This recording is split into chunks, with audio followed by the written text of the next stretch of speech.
Hello, fine folks. How's your day? I hope you all are doing absolutely fine. Today, we're diving into some jaw-dropping, am I the a-hole stories that'll have you questioning who's really in the wrong. Buckle up because these tales are packed with drama, tough decisions, and a whole lot of emotions. Let's get right into it. Am I the a-hole for telling my best friend if she wasn't always trying to get with my husband, her boyfriend wouldn't have left her? I, 27F, have been best friends with Kira, 27F, since we were little. We were neighbors, went to the same school, college, etc. She was my Mo when I married Rowan, 28M, who we went to college with. At first, Kira had a big crush on him, but he started liking me. We slowly got closer, and I started liking him too. This was after Kira had told me she'd gotten over it and was dating another guy. But I still felt really guilty and didn't want to date him if it would hurt Kira. Asked her multiple times if she was okay with it, and she said she was, so I thought it was fine. Kira's been with her latest boyfriend, Adam, 27M, for a year or so. However, over the last few months, she's been acting strange around Rowan. Whenever we'd be hanging out with the three of us, or even with Adam there, she'd always find some way to sit next to Rowan, laugh at everything he said, etc. I didn't think anything of it initially, because I knew that's kind of her personality, and her and Rowan are friends. But then she started always asking me if Rowan was there before she came over, and if I said no, she'd often suddenly say she couldn't come, though sometimes she would say that even if I said he was here. Rowan also told me about a comment she made to him once about how he was so patient for putting up with me being too tired to do anything with him now that I was pregnant, which I thought was weird. The odd behavior continued, but TBH, the pregnancy had been keeping me too exhausted to give it a lot more thought, and Rowan seemed as friendly with Kira as always. But 2 days ago, our mutual friend Shay threw a dinner party. Me and Rowan went, as did Kira and Adam. Kira got a bit tipsy, and she kept trying to sit with Rowan and touch him. He excused himself a few times, but she kept finding him. I tried to get her off a few times, and I was getting mad because this was a new line she was crossing. She was slurring about how I stole Rowan from her. Thankfully, Adam was too busy talking to Shay's husband to hear this, but he definitely saw Kira's actions. The next afternoon, I was at Shay's again with some friends when Kira showed up. She was crying about how Adam had broken up with her that day, saying he didn't think they were going to work out. Everyone was consoling her, but I was just kind of sitting there. I couldn't help but feel like she brought this upon herself. She asked me, "Aren't you going to say something?" So I said, maybe Adam wouldn't have left you if you weren't trying to get with Rowan all the time. Some of our other friends were shocked to hear this and got mad at Kira. Some got angry with me, saying Kira was just really friendly with everyone, and that was a horrible accusation to make. Kira was upset, saying she couldn't believe I thought that of her, and maybe we really weren't that close. She left in tears, and I left soon after too. Now I don't know, maybe I was wrong? Kira had been drinking at the dinner party and might not have meant what she said, and the other stuff could have been nothing. Maybe this was too harsh to say to her after a breakup, and we could have talked privately, not in front of our friends. Am I the a-hole? Well, this one's a wild ride, folks. OP is caught in the middle of a friendship and her marriage, dealing with her best friend's boundary-pushing behavior. Honestly, I don't think OP is an a-hole here. Kira's actions were out of line, and while calling her out in front of others might not have been the most tactful move, the truth needed to be said. On to the next story. Am I the a-hole for storming off after dinner with my wife? Hi all. Earlier tonight, my wife told me she had to call one of her male employees to about some work business. I was preparing to start cooking dinner and didn't think anything of it. Not unusual. She went out the back porch and started talking. I could hear some of what they were talking about from where I was in the kitchen. They were complaining about other employees at the business, how the holiday was and what they got up to, personal issues in the employee's family life. Not a lot of actual business. I gave her a 5-minute warning that dinner is about to be ready, and I thought this is where normally you would start winding down the conversation. At this point, the phone call had been going for well over an hour.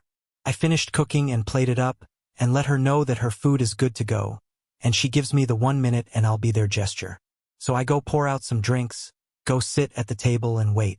After a couple of minutes, I'm getting pretty annoyed with this situation, so I go and check again, I get the 1-minute gesture again. I go back to the table, wait a couple more minutes, and then start eating. I finished my meal in silence and sat there still waiting. Couple of minutes later, she comes in. At this point, I was pretty annoyed, but a simple "sorry about that" would have completely diffused the situation. However, when she came in, she was still on the phone, talking about the employees' pet fish and their aquarium setup. She sits down and starts eating still on the phone. Not even a word to me. I found that to be so unbelievably rude that I got up, washed my plate, and stormed off. The call went for another few minutes after that, lasting over an hour and a half total. When she finished talking, she came in and yelled at me for being upset with her for having friends and not allowing her time to talk to them. I said some things about her employee that I regret to an extent. I never liked this person to begin with, and then I tried to explain to her why I was upset, but she insists that I'm overreacting and that I'm an asshole for storming off like that, and then for attacking her friend. This is the first incident like this.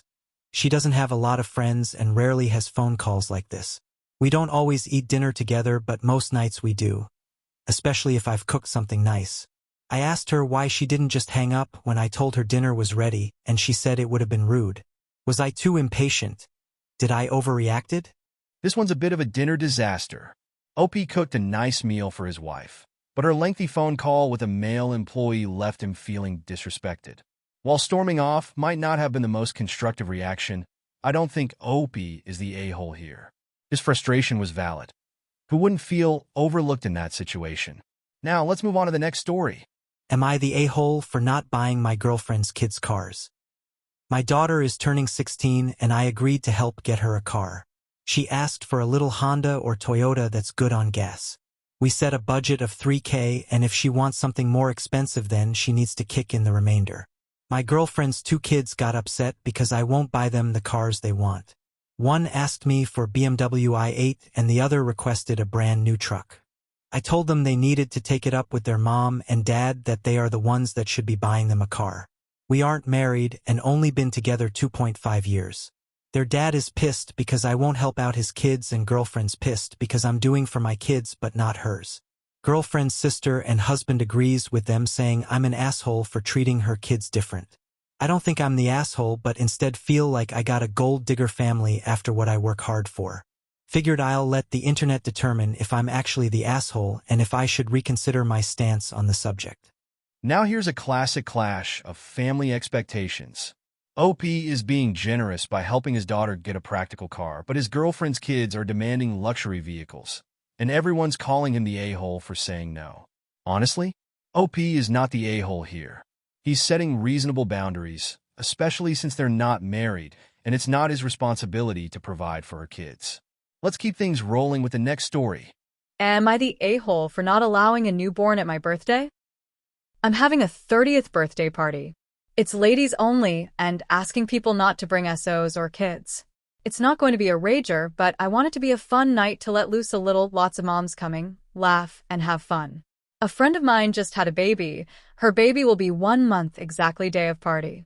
It seems she thinks she should be able to bring her baby. However, I am leaning towards sticking to my request of no children, which means she won't be able to come. From what I hear, she's upset and doesn't think this is fair. She wants to bring her baby. Now, this may be selfish, but I know that bringing the baby will impact the vibes of the party. The focus will be on the baby instead of enjoying our time together. I know that no one else there will obviously be offended or anything like that. I too am a mom. If I was in her shoes, I would just not go and leave it at that NBD. And if I'm being really honest, I want this day to be about my birthday, not her baby. I do feel guilty, but I'm a people pleaser. Also, I want to add, if the roles were reversed, she would 100% ask people not to bring babies as well. She's actually done this in the past. I'd like to know, should I just comply or stick to my no kids rule? This one's bound to ruffle some feathers. OP is hosting a 30th birthday party with a clear no kids rule, but her friend wants to bring her newborn, stirring up some drama. Honestly, OP isn't the a-hole here. It's her party, and she's allowed to set boundaries for the kind of celebration she wants. While it's tough for the new mom, it's also fair for OP to want a night focused on her milestone, not the baby. Well, fine folks, that's all for today. We've covered some intense moments, a best friend crossing boundaries, a dinner ruined by a phone call, kids with luxury car dreams, and a no-kids birthday party causing some serious mom drama. From friendships being tested to setting boundaries and standing your ground, these stories really show how complicated relationships can get. What do you think about these situations?